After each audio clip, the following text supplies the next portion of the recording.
Assalamualaikum warahmatullahi wabarakatuh.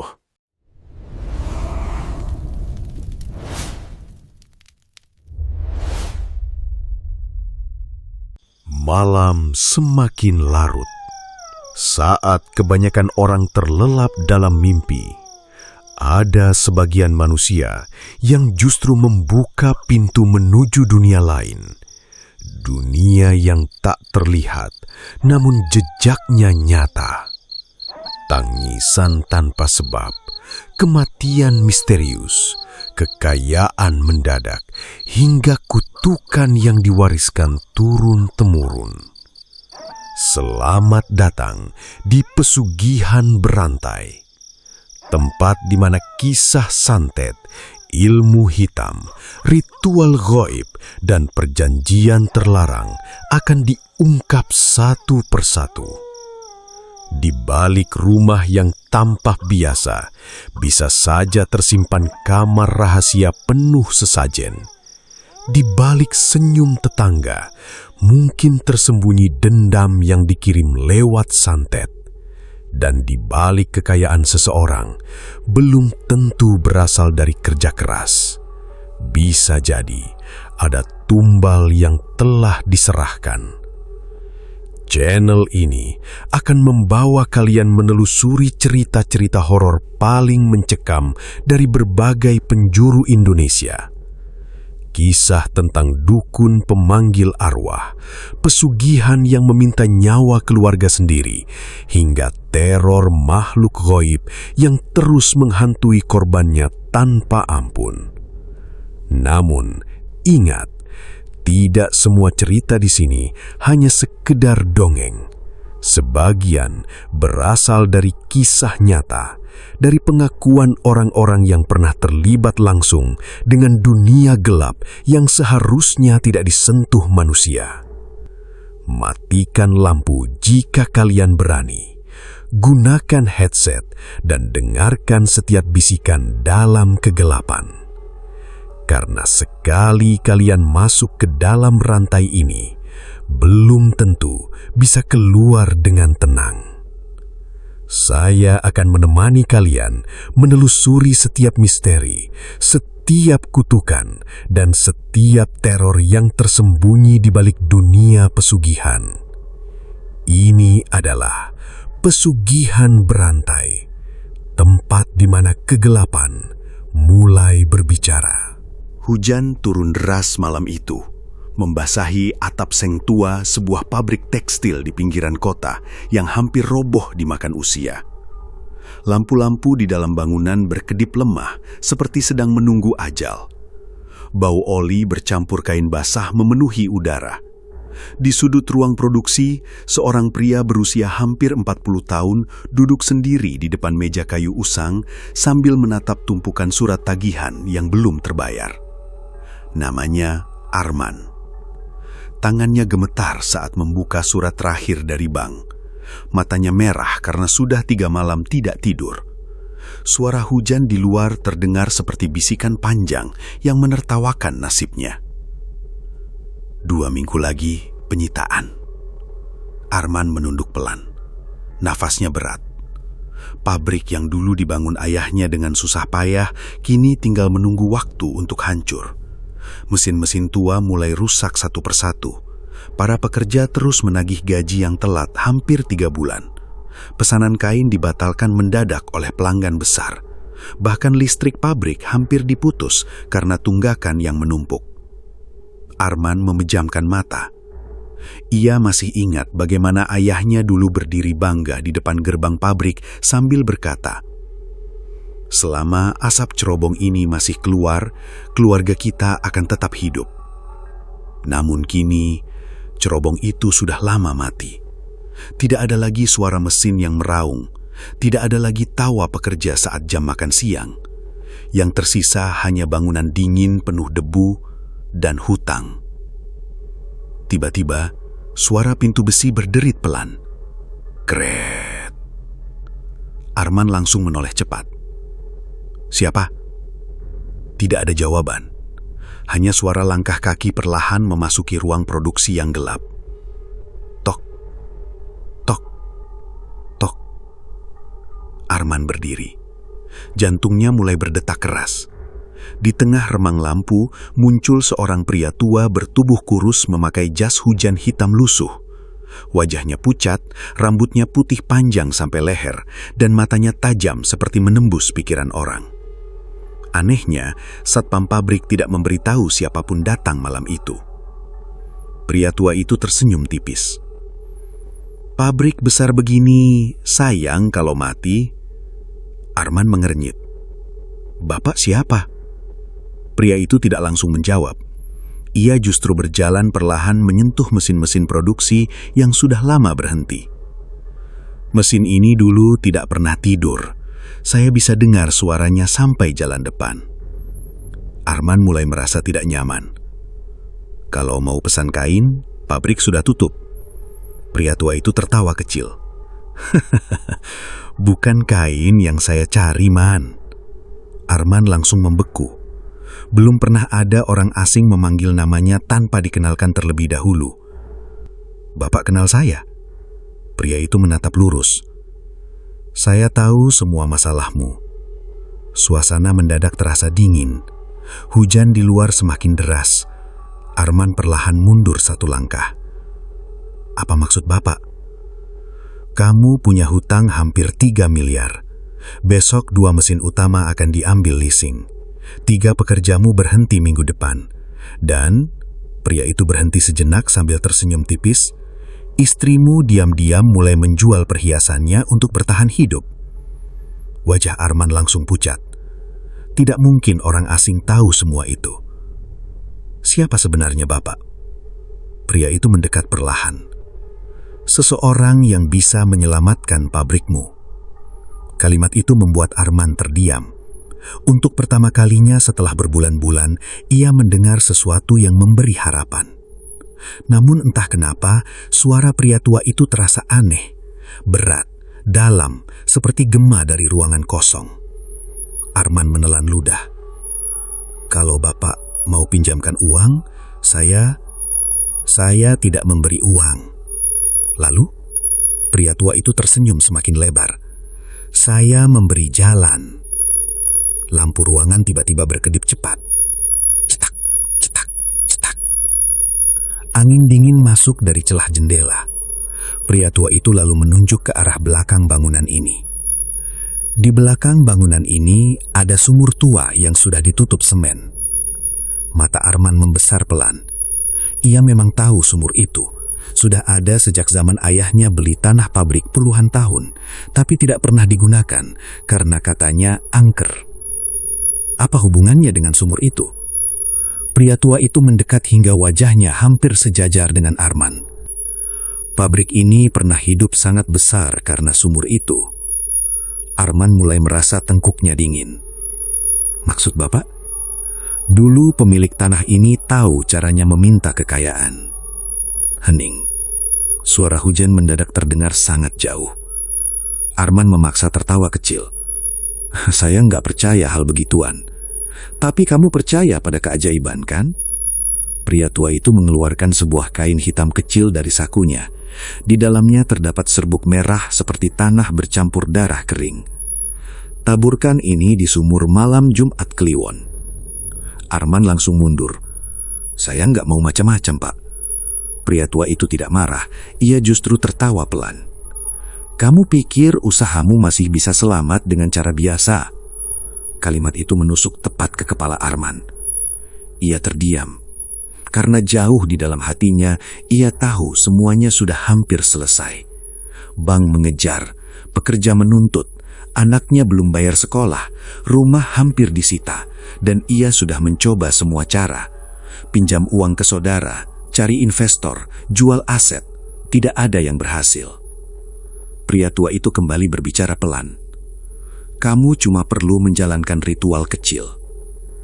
"Ritual apa?" "Memberi makan penjaga tempat ini."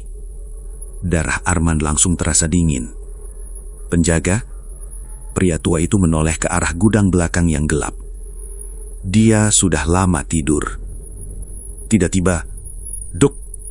Suara benturan keras terdengar dari arah gudang. Arman tersentak. "Apa itu?" Pria tua itu tetap tenang. Mungkin dia mendengar kita. Wajah Arman mulai panik. Ia segera berjalan cepat menuju pintu kantor. Maaf Pak, saya nggak tertarik. Namun sebelum tangannya menyentuh gagang pintu, suara pria tua itu kembali terdengar. Kalau kamu menolak malam ini, Arman berhenti. Maka dalam 3 bulan, pabrikmu tutup, istrimu pergi, dan anakmu akan tumbuh membenci ayahnya sendiri. Nafas Arman tercekat. Pria tua itu perlahan berjalan mendekat sambil menyerahkan kain hitam tadi. Kadang-kadang manusia tidak punya pilihan selain masuk ke gelap demi bertahan hidup. Arman menatap benda itu dengan tangan gemetar. Pikirannya kacau. Ia tahu semua ini salah, tapi di sisi lain keteputasaan mulai mengalahkan logikanya. Hujan terus mengguyur atap pabrik, dan malam itu, untuk pertama kalinya, Arman mulai mempertimbangkan sesuatu yang seharusnya tidak pernah disentuh manusia.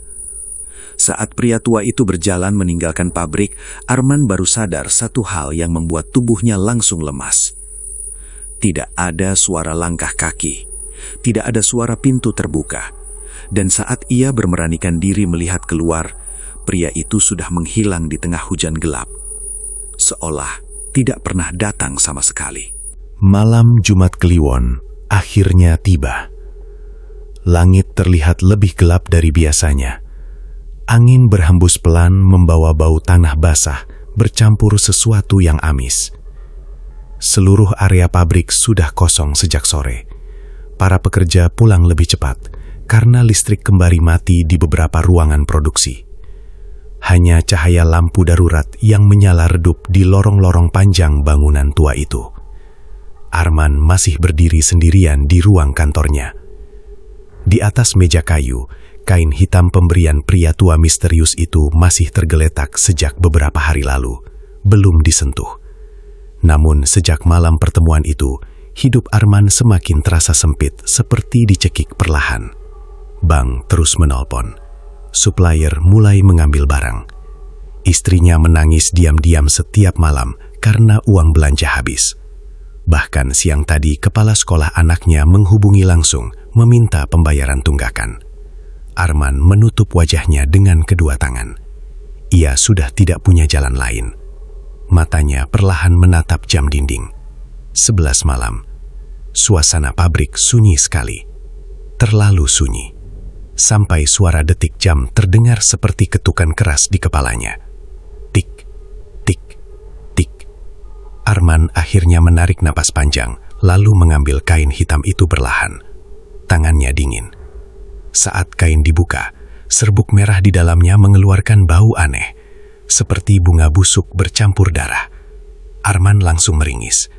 Sial, bau apa ini? Namun anehnya, semakin lama dicium, aroma itu justru membuat kepalanya terasa ringan, seperti ada sesuatu yang menariknya untuk terus mendekat. Di dalam kain hitam itu juga ada secarik kertas lusuh bertuliskan tangan. Buka sumur sebelum tengah malam. Jangan menoleh jika mendengar suara. Jantung Arman langsung berdegup keras. Ia membaca tulisan itu berulang kali. Jangan menoleh jika mendengar suara. Entah kenapa bulu kuduknya mulai berdiri. Tapi rasa takut kalah oleh keadaan. Arman akhirnya mengambil senter, lalu berjalan keluar kantor menuju gudang belakang pabrik. Lorong menuju gudang terasa sangat panjang malam itu. Lampu berkedip pelan. Dinding lembab penuh jamur. Suara langkah kaki Arman menggema sendirian. Tok, tok, tok. Sesekali terdengar suara besi tua berderit tertiup angin. Kret. Arman mencoba mengabaikannya.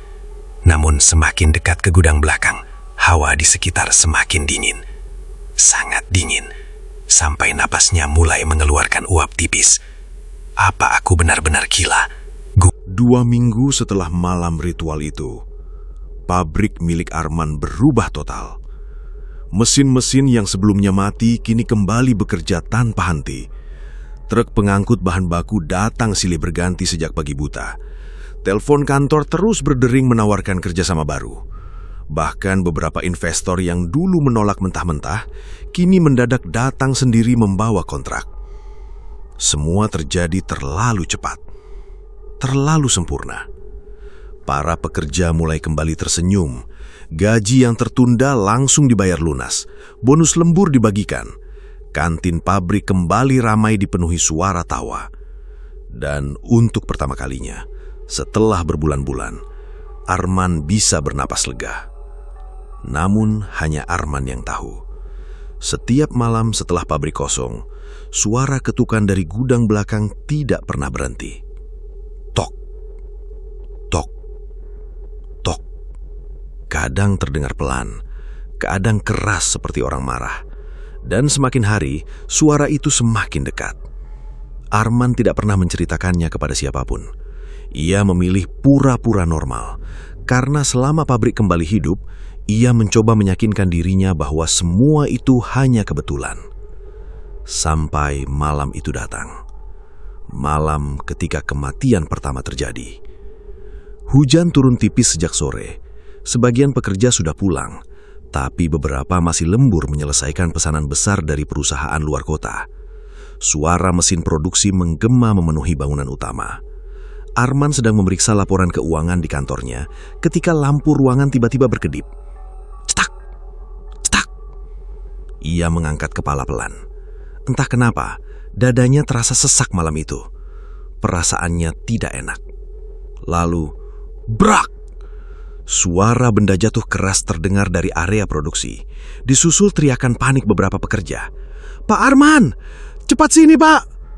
Arman langsung berdiri dan berlari keluar kantor. Suasana pabrik mendadak kacau. Beberapa pekerja berkumpul di dekat mesin pemintal kain paling besar sambil wajah mereka pucat ketakutan. "Ada apa?" Tak ada yang langsung menjawab. Salah satu pekerja hanya menunjuk ke arah lantai dekat mesin. Dan saat Arman melihat ke sana, tubuhnya langsung membeku. Ujang, salah satu operator mesin senior. Tubuh pria itu tergeletak kaku di lantai. Matanya terbuka lebar, mulutnya sedikit menganga seperti sedang menahan teriakan. Namun yang membuat semua orang merinding, tidak ada luka sedikit pun di tubuhnya. Tidak ada darah, tidak ada bekas benturan, tidak ada tanda kecelakaan kerja. Tapi wajah Ujang terlihat sangat ketakutan. Seolah sebelum mati, ia melihat sesuatu yang mengerikan. "Ya Allah," lirih salah satu pekerja. Arman mendekat perlahan. Jang. Tak ada jawaban. Tubuhnya sudah dingin. Salah satu pekerja muda gemetar sambil berkata pelan, Tadi Kang Ujang masih ngobrol sama saya, Pak." Arman langsung menoleh. "Ngobrol apa?" Pekerja itu menelan ludah. Dia bilang dia lihat orang berdiri di atas mesin. Suasana langsung hening. Beberapa pekerja saling pandang. Arman mulai merasa tengkuknya dingin. "Orang?" "Iya, Pak." Suara pekerja itu makin kecil. "Katanya hitam semua, Pak. Tinggi, matanya merah." "Sudah!" bentak Arman cepat. Semua langsung diam. Arman sadar dirinya terlalu keras. Ia menarik napas panjang. Mungkin Ujang sakit jantung. Namun bahkan Arman sendiri tidak percaya dengan ucapannya. Karena sebelum tubuh Ujang ditemukan, seluruh mesin di area produksi sempat mati bersamaan selama beberapa detik. Dan saat mesin berhenti, beberapa pekerja mengaku mendengar suara tertawa dari arah gudang belakang. Malam itu, polisi datang memeriksa lokasi. Namun hasilnya tetap sama. Tidak ditemukan tanda kekerasan, tidak ada racun, tidak ada luka. Kesimpulannya hanya satu, kematian mendadak. Kasus ditutup cepat. Tapi suasana pabrik tidak pernah sama lagi sejak malam itu. Keesokan harinya, bisik-bisik mulai menyebar. Para pekerja berkumpul diam-diam di kantin membicarakan kejadian semalam. "Aku bilang juga apa, gudang belakang itu nggak beres. Si Ujang memang sempat lihat sesuatu. Katanya sebelum jatuh dia ngomong sendiri." Arma mendengar semuanya dari balik lorong. Ia mencoba mengabaikannya. Namun jauh dalam pikirannya, ketakutan mulai tumbuh perlahan. Malam harinya, Arman kembali sendirian di kantor. Hujan turun lagi, persis seperti malam ritual pertama. Dan seperti biasa, suara ketukan kembali terdengar dari arah gudang belakang. Tok, tok, tok. Kali ini lebih keras. Arman mencoba fokus membaca laporan, namun suara itu terus datang. Tok, tok, tok. Seperti seseorang memukul pintu dengan marah. Akhirnya Arman berdiri kesal. Cukup! Ia mengambil senter lalu berjalan menuju gudang belakang. Lorong pabrik terasa sangat dingin malam itu. Lampu berkedip pelan. Suara mesin yang tadi masih bekerja kini sudah berhenti total. Sunyi. Saat sampai di depan gudang, Arman langsung berhenti. Pintu gudang terbuka sedikit, padahal ia yakin tadi sore sudah menguncinya. Kret! Pintu bergerak sendiri pelan terkena angin. Jantung Arman mulai berdetak keras. Ia mendorong pintu perlahan. Gudang gelap total. Hanya cahaya senter yang bergerak gemetar di tangannya. Dan saat sorot senter mengarah ke sumur utama, Arman langsung membeku. Di depan sumur ada jejak kaki basah. Jejak itu hitam pekat seperti lumpur bercampur darah. Jejaknya keluar dari dalam sumur menuju pintu gudang. Napas Arman tercekak. Ya Allah! Namun saat ia berkedip, bayangan itu hilang. Sumur kembali gelap. Arman mendekat lalu berbisik pelan di telinga Arman. Dia sudah mulai ambil bayaran. Arman langsung balik cepat. Pria tua itu berdiri di pojok gudang, diam, tanpa suara langkah sedikit pun. Wajahnya kini terlihat lebih pucat dari sebelumnya. Bapak, pria tua itu tersenyum tipis. Kamu pikir kekayaan datang gratis? Arman mulai panik. Oh, orang itu mati, dan pabrikmu hidup kembali. Kalimat itu membuat darah Arman langsung dingin. Apa maksud Bapak? Pria tua itu berjalan mendekat perlahan. Penjaga sumur itu sudah bangun. Tidak, saya cuma ikut ritual kecil. Tidak ada ritual kecil dalam pesugihan. Suasana mendadak terasa sangat berat. Arman menatap pria tua itu dengan mata gemetar. Saya nggak mau ada korban. Pria tua itu tertawa pelan. Tapi dia mau. Siapa dia? Pertanyaan itu nyaris keluar dari mulut Arman. Namun sebelum sempat bicara, tiba-tiba terdengar suara dari dalam sumur. Bruk! Seperti sesuatu menghantam dinding dari bawah. Lalu terdengar suara napas berat. Her, her. Arman langsung mundur panik. Pria tua itu justru tersenyum puas. Dia mulai lapar. Suara dari sumur semakin jelas. Kini terdengar seperti kuku panjang menggaruk dinding batu. Krek, krek. Tubuh Arman gemetar hebat. Apa sebenarnya yang ada di dalam situ? Pria tua itu menatap lurus ke arah sumur.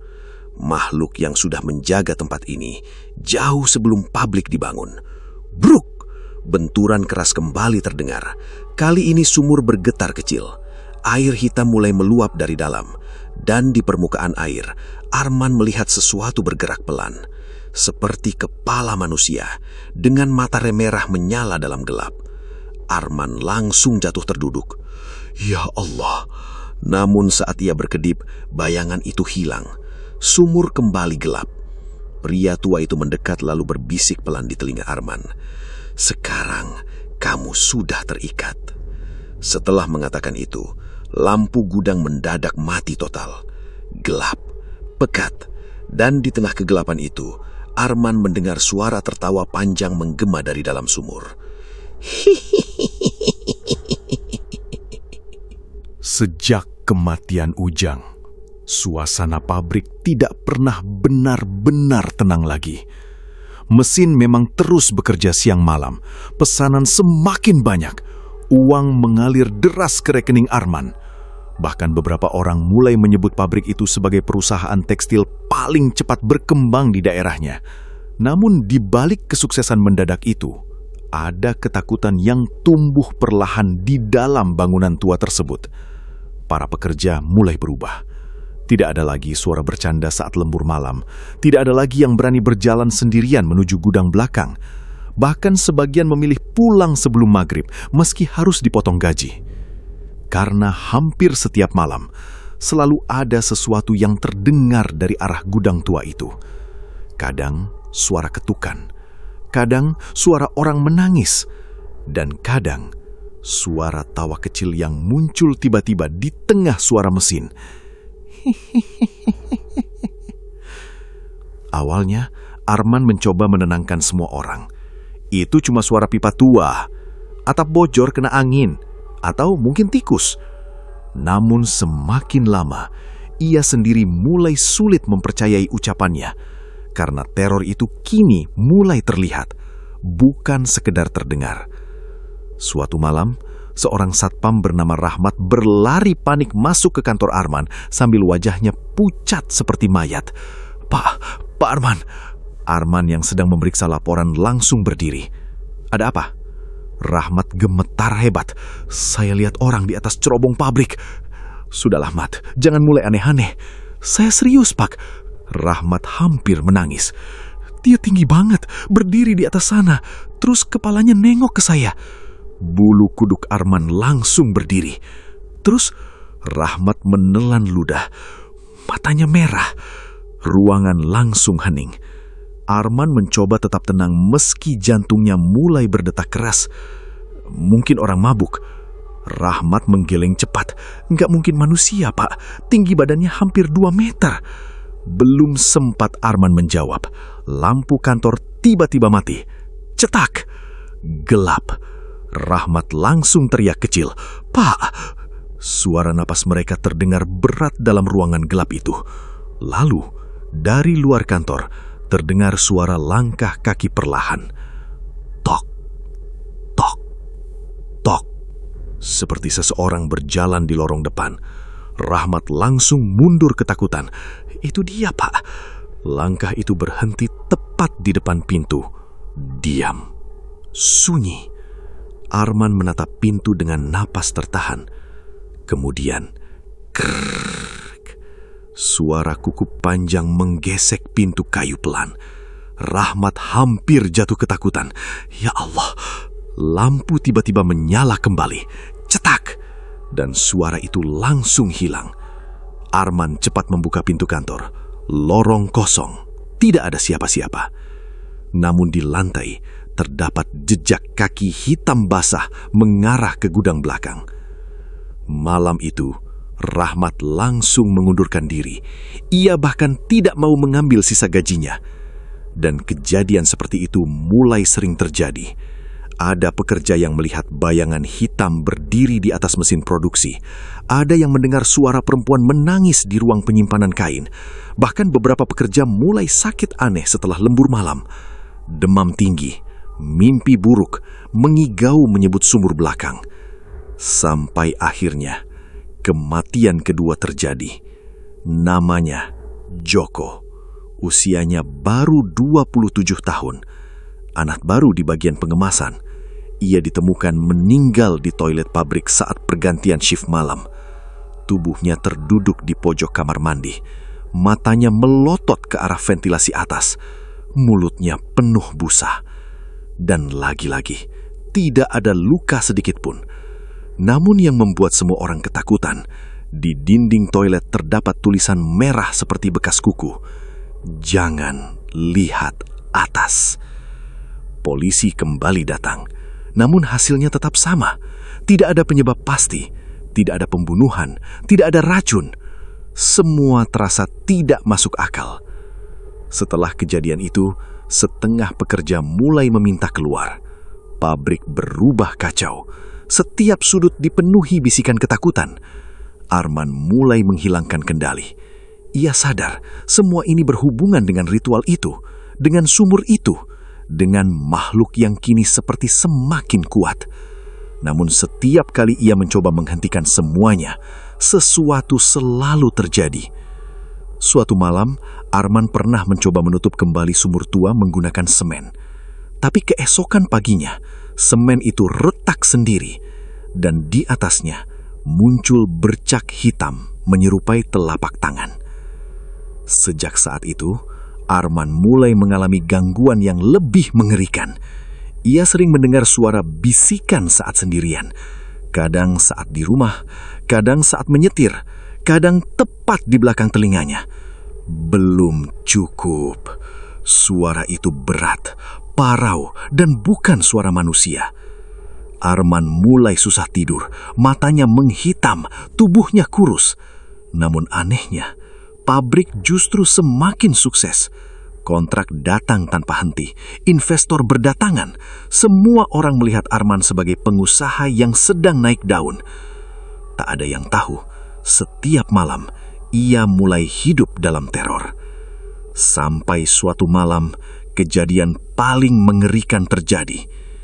Malam itu, listrik pabrik mendadak padam total sekitar jam 1 dini hari. Beberapa pekerja shift malam panik karena seluruh mesin berhenti bersamaan. Suasana langsung gelap gulita. Hanya suara genset yang gagal menyala berulang kali. Brak, brak. Arman segera turun ke area produksi membawa senter. Semua tenang.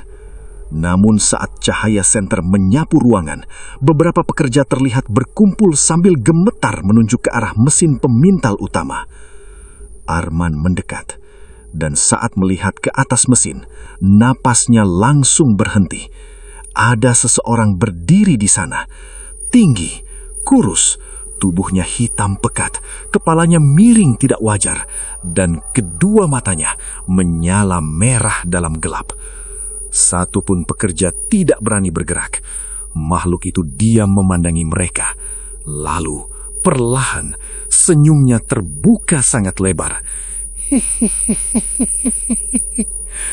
Suara tawanya menggema ke seluruh ruangan produksi.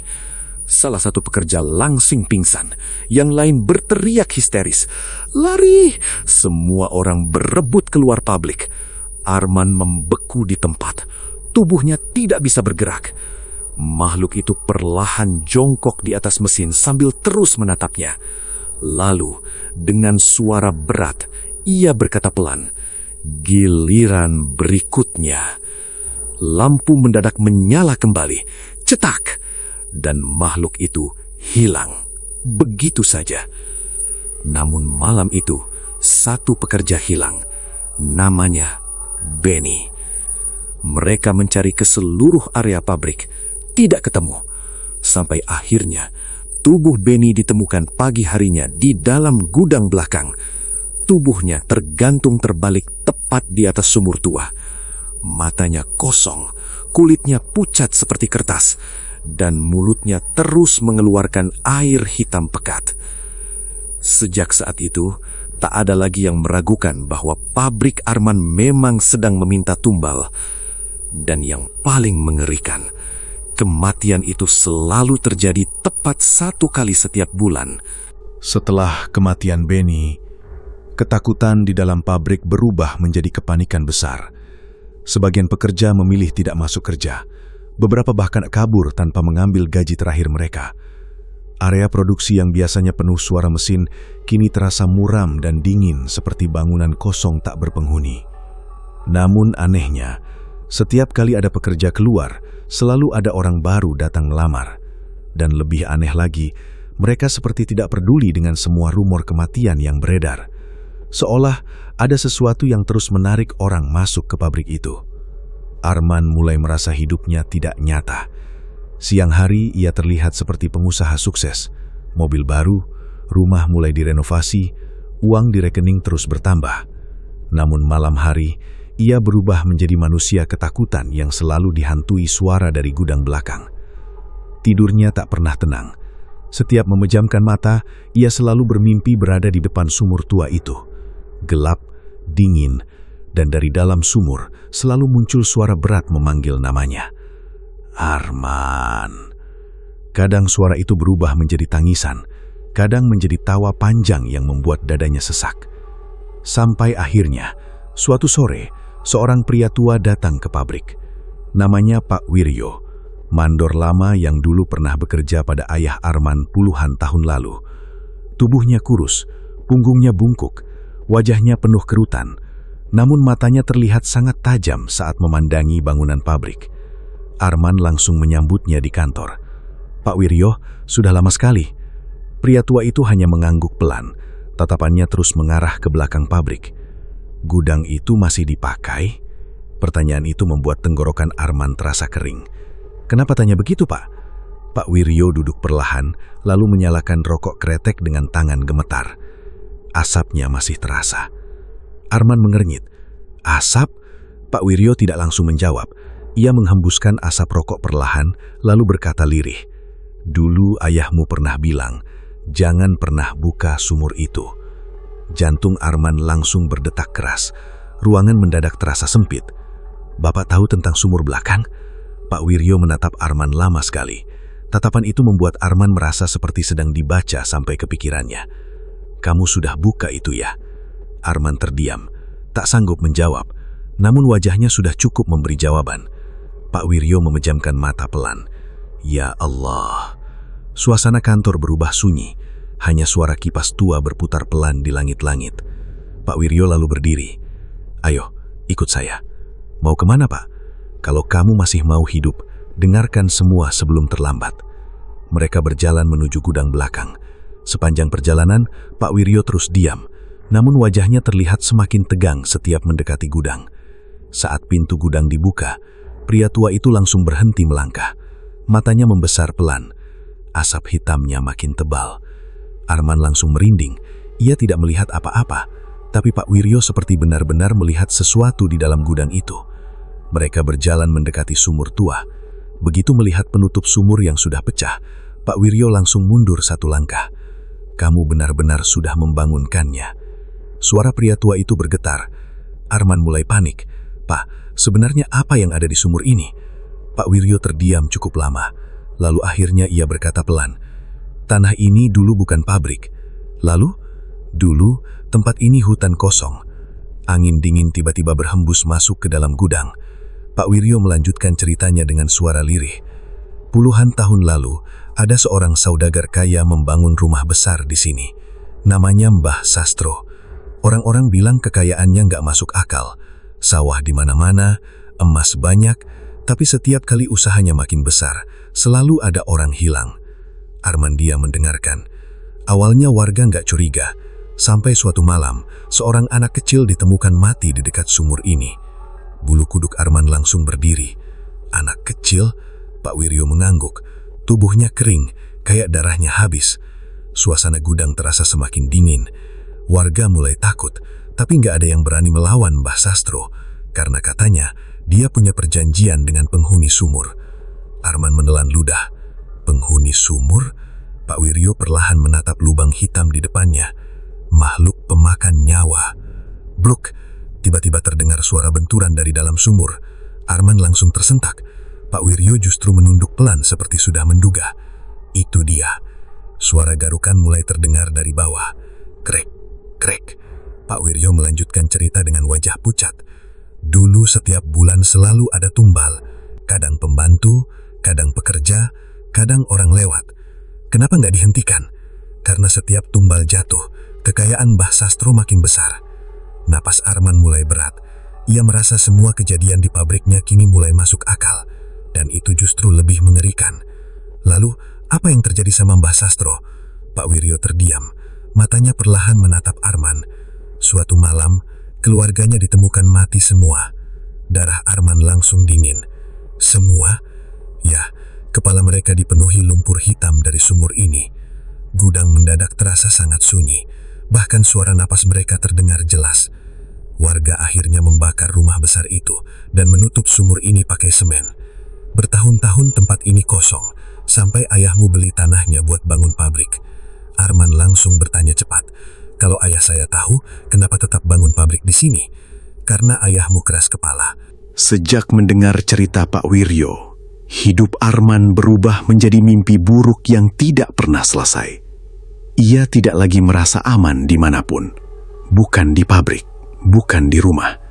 Bahkan saat berada di tengah keramaian sekalipun, ia selalu merasa ada sesuatu yang mengawasinya dari jauh. Namun yang paling mengerikan, gangguan itu kini mulai mengikuti Arman pulang. Malam pertama setelah kejadian di gudang belakang, Arman pulang lebih larut dari biasanya. Jalan menuju rumahnya basah setelah hujan kecil turun sejak maghrib. Lampu jalan tampak redup dan berkabut. Sepanjang perjalanan, Arman terus teringat wajah makhluk di dalam sumur. Mata merah itu, mulut robeknya, dan suara berat yang berbisik. Masih kurang. Tangannya sampai gemetar memegang setir. Sesampainya di rumah, istrinya, Rina, langsung menyambut dengan wajah cemas. "Kamu sakit?" Arman menggeleng pelan. "Cuma capek." Namun Rina tahu suaminya berbohong. Wajah Arman semakin pucat beberapa minggu terakhir. Matanya cekung, tubuhnya kurus. Dan yang paling aneh, Arman kini sering melamun sambil menatap kosong ke arah belakang rumah saat malam hari. Saat makan malam, anak laki-laki mereka yang masih SD tiba-tiba bertanya polos, "Ayah." Arman mengangkat kepala pelan. "Kenapa, Nak?" "Tadi ada orang hitam berdiri di luar jendela kamar." Sendok di tangan Arman langsung jatuh. "Ting." Rina mengernyit. "Jangan ngaco, Dimas." "Tapi bener, Ma. Suara anak itu mulai kecil. Dia tinggi banget. Terus matanya merah." Tubuh Arman langsung dingin. Rina tertawa kecil mencoba menenangkan. "Pasti mimpi." Namun Dimas menggeleng cepat. Dia senyum ke aku. Malam itu Arman tidak bisa tidur. Ia duduk sendirian di ruang tamu sambil menatap halaman rumah yang gelap. Jam menunjukkan pukul 2 dini hari. Semua terasa sunyi, terlalu sunyi, sampai akhirnya, tok, suara ketukan terdengar dari jendela belakang rumah. Arman langsung menegang. Tok, tok, tok, pelan, seperti kuku panjang mengetuk kaca. Napas Arman mulai memburu. Perlahan ia berdiri lalu mendekati jendela. Setelah Dimas kerasukan, Arman mulai benar-benar ketakutan. Bukan lagi takut kehilangan pabrik, bukan takut bangkrut, tapi takut kehilangan keluarganya sendiri. Kalimat makhluk dari dalam sumur itu terus terngiang di kepalanya. "Sekarang, keluargamu." Sejak malam itu, Arman tidak pernah membiarkan istrinya atau Dimas keluar rumah sendirian. Semua jendela dipasangi doa-doa dan garam seperti saran orang pintar yang diam-diam ia datangi. Namun tetap saja, gangguan itu tidak berhenti. Lampu rumah sering mati sendiri tepat jam 3 pagi. Suara langkah kaki terdengar di atap. Kadang terdengar suara orang menggesek pintu kamar pelan. Krek, krek. Dan setiap kali Arman membuka pintu, tak ada siapapun di luar. Namun di lantai selalu ada bekas lumpur hitam. Sementara itu di pabrik, situasi semakin tidak terkendali. Setelah kematian Benny, para pekerja mulai kehilangan keberanian untuk tetap bertahan. Area produksi yang biasanya penuh, kini setengah kosong. Banyak yang memilih tidak masuk tanpa kabar. Mereka mulai percaya satu hal. Pabrik itu memang meminta tumbal. Rumor berkembang sangat cepat. Warga sekitar mulai membicarakan suara jeritan dari gudang belakang setiap malam Jumat Kliwon. Bahkan beberapa sopir truk mengaku melihat sosok hitam berdiri di atas cerobong pabrik saat lewat tengah malam. Namun yang membuat semuanya semakin kacau, kematian kembali terjadi. Korban kali ini bernama Agus, teknisi mesin paling senior di pabrik. Tubuhnya ditemukan di ruang generator listrik dalam keadaan hangus sebagian seperti tersetrum. Tapi anehnya, seluruh mesin generator dalam kondisi mati total. Tidak ada arus listrik sama sekali. Dan di dinding ruang generator, kembali muncul tulisan merah seperti bekas kuku. Satu lagi. Saat itulah, para pekerja akhirnya meledak. Siang itu, seluruh area produksi mendadak berhenti total. Puluhan pekerja berkumpul di halaman pabrik dengan wajah marah dan ketakutan. Sebagian membawa tas masing-masing seperti siap pergi selamanya. Arman yang baru turun dari kantor langsung terkejut melihat kerumunan itu. Ada apa ini? Salah satu pekerja maju. Namanya Denny. Usianya sekitar 30 tahun. Selama ini dikenal paling berani. Kami mau pabrik ditutup sementara, Pak. Arman langsung menggeleng. Tidak bisa. Kami capek hidup ketakutan. Suara Denny mulai meninggi. Sudah 4 orang mati. Pekerja lain ikut berteriak. Setiap bulan selalu ada korban. Kami dengar suara aneh tiap malam. Gudang belakang itu nggak normal. Suasana mulai ricuh. Arman mencoba menenangkan.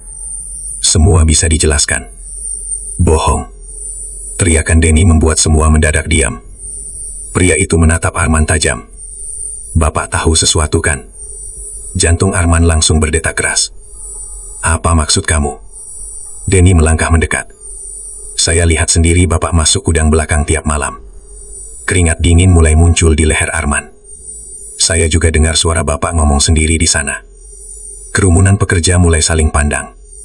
Wajah mereka penuh curiga. Dan malam Agus mati. Suara Denny makin berat. Saya lihat ada orang keluar dari gudang belakang. Arman membeku. Itu Bapak. Suasana langsung gaduh. Beberapa pekerja mulai mundur ketakutan. Jadi benar. Pak Arman pelihara sesuatu. Ya Allah. Arman langsung membentak keras. Diam semua. Semua terkejut. Namun wajah Arman kini terlihat kacau. Matanya merah. Tubuhnya gemetar. Aku juga nggak mau semua ini terjadi. Hening. Tak ada yang berani bicara. Lalu pelan-pelan, Denny mengeluarkan ponsel dari sakunya. Saya punya sesuatu yang harus semua orang lihat. Arman langsung merasa tidak enak. Apa itu? Denny menyalakan video di ponselnya. Rekaman CCTV gudang belakang. Suasana malam. Gambar buram. Namun terlihat jelas Arman berdiri di depan sumur sambil menaburkan sesuatu. Lalu, kamera mendadak dipenuhi gangguan. Garis-garis hitam. Suara dengung. Dan dalam sepersekian detik, muncul sosok tinggi hitam berdiri tepat di belakang Arman. Matanya merah menyala ke arah kamera. Beberapa pekerja langsung menjerit. Astagfirullah. Matikan. Namun Denny tidak berhenti. Video terus berjalan. Sosok itu perlahan mendekati kamera. Dan tepat sebelum rekaman mati, wajah makhluk itu terlihat sangat jelas. Mulutnya robek lebar, penuh lumpur hitam. Dan ia tersenyum.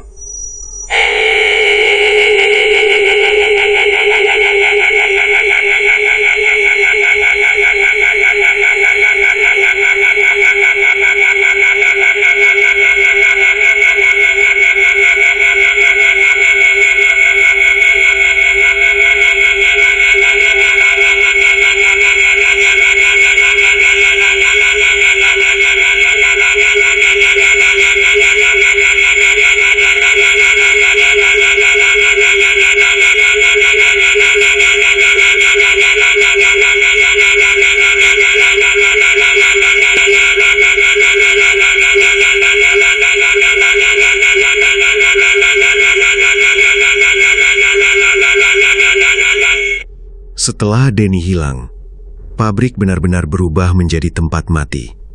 Tidak ada lagi pekerja yang mau masuk. Gerbang dibiarkan terbuka, namun area produksi kosong seperti bangunan terbengkalai. Mesin-mesin kadang menyala sendiri di malam hari, meski listrik utama sudah diputus. Warga sekitar mulai menghindari jalan depan pabrik setelah maghrib. Karena hampir setiap malam, terdengar suara jeritan dari dalam gudang belakang. Kadang suara laki-laki, kadang suara perempuan, kadang suara anak kecil menangis memanggil ayahnya. Dan setiap kali suara itu muncul, lampu jalan di sekitar pabrik selalu mati bersamaan. Sementara itu, Arman kini hidup seperti mayat berjalan. Tubuhnya semakin kurus. Matanya cekung hitam. Ia hampir tidak pernah tidur. Karena setiap kali memejamkan mata, ia melihat semua korban berdiri mengelilinginya. Ujang, Joko, Benny, Agus, dan terakhir, Denny. Mereka semua berdiri dengan tubuh penuh lumpur hitam, sambil menatap Arman tanpa berkedip. Lalu bersama-sama mereka berkata, "Giliran keluargamu." Kalimat itu membuat Arman mulai kehilangan akal sehatnya. Ia mendatangi banyak orang pintar, kiai, dukun, paranormal. Namun semuanya memberi jawaban sama. Yang kamu bangunkan terlalu kuat. Bahkan beberapa orang menolak membantu. Begitu mendengar nama sumur di belakang pabrik itu. Sampai akhirnya, Pak Wiryo datang lagi ke rumah Arman suatu malam. Wajah pria tua itu terlihat jauh lebih pucat dari sebelumnya. Begitu masuk rumah, ia langsung berkata pelan, "Sudah waktunya." Arman yang duduk di ruang tamu langsung berdiri. Maksudnya, Pak Wiryo menatap tajam. Dia mulai menagih janji terakhir. Darah Arman langsung dingin. "Pak, saya harus gimana?" Pria tua itu diam beberapa detik. Lalu perlahan berkata, bakar semua perlengkapan ritual di gudang belakang. Kalau itu dihancurkan, apa semua selesai? Pak Wiryo tidak langsung menjawab. Dan diamnya itulah yang justru membuat Arman semakin takut. Mungkin malam itu juga, Arman memutuskan pergi ke pabrik sendirian. Hujan turun sangat deras. Petir menyambar berkali-kali di langit. Bangunan pabrik terlihat gelap dan menyeramkan, seperti bangkai raksasa di tengah hujan. Begitu masuk area produksi, Arman langsung merasakan hawa dingin luar biasa. Padahal semua pintu tertutup. Suara tetesan air terdengar dari segala arah. Tik, tik, tik. Dan dari kejauhan, terdengar suara tawa kecil. Arman menggenggam erat jerikan bensin di tangannya. Ia berjalan menuju gudang belakang dengan napas berat. Malam itu, ia sudah memutuskan. Apapun risikonya, semua harus diakhiri. Pintu gudang terbuka sendiri saat Arman mendekat. Kret! Bau busuk langsung menyambut dari dalam. Bukan lagi bau lembab. Kini seperti bau bangkai bercampur darah busuk. Arman hampir muntah. Namun ia tetap masuk. Cahaya senter bergerak gemetar menyapu ruangan. Dan saat sorotnya mengarah ke sumur, Arman langsung membeku. Di sekitar bibir sumur, terdapat banyak jejak tangan hitam. Seperti ada puluhan orang merangkak keluar dari dalam. Arman mulai gemetar. Namun ia tetap membuka lemari tua tempat perlengkapan ritual disimpan. Di dalamnya ada dupa hitam, kain merah, mangkok tanah liat, dan foto-foto lama korban ritual zaman dulu. Arman langsung menyiram semuanya dengan bensin. Tangannya gemetar hebat. Api membakar gudang belakang dengan ganas. Kayu-kayu tua mulai runtuh satu persatu. Asap hitam membumbung tinggi ke langit malam, terlihat jelas dari pemukiman warga sekitar. Suara ledakan kecil terdengar dari dalam pabrik saat mesin-mesin tua mulai terbakar. Namun di tengah kobaran api itu, jeritan masih terdengar. Jeritan manusia, jeritan makhluk, bercampur menjadi suara mengerikan yang membuat warga ketakutan mendekat. Beberapa orang hanya berani melihat dari luar gerbang pabrik. Hujan turun deras, tapi anehnya, api tidak juga padam, malah semakin besar. Dan dari balik kobaran merah itu, beberapa warga mengaku melihat bayangan hitam tinggi berdiri di atas atap gudang sambil tertawa. Hehehehehe. Sementara di dalam, Arman masih berusaha bertahan. Tubuhnya setengah tergantung di bibir sumur tua. Tangannya mencengkram lantai semen yang licin, sementara sesuatu dari dalam sumur terus menariknya turun. Tangan-tangan hitam itu mencengkram kaki dan tubuhnya. Dingin, licin, dan sangat kuat. Arman menjerit sekuat tenaga. "Lepasin aku!" Namun semakin ia melawan, tarikan itu semakin kuat. Di bawah sana, hanya ada kegelapan pekat. Tapi dari kegelapan itu terdengar suara puluhan orang menangis bersamaan. Suara korban-korban yang selama ini diambil sumur itu. "Tolong, sakit, panas." Air mata Arman bercampur hujan dan keringat. Ia menoleh ke arah Rina yang masih berdiri kaku dengan tubuh gemetar di tengah kobaran api. "Rina, tolong aku!" Namun istrinya hanya menatap kosong. Matanya merah, mulutnya terus mengeluarkan lumpur hitam. Lalu perlahan, suara berat itu kembali keluar dari mulutnya. "Semua harus dibayar." Makhluk hitam dari sumur mulai naik semakin tinggi. Kini tubuhnya terlihat jelas terkena cahaya api. Tulang-tulangnya menonjol, kulitnya penuh lumpur dan darah hitam. Dan di punggungnya terlihat banyak wajah manusia menempel sambil menangis. Arman langsung gemetar hebat. Makhluk itu tersenyum sangat lebar. "Kamu meminta kekayaan." Suara itu menggema ke seluruh gudang.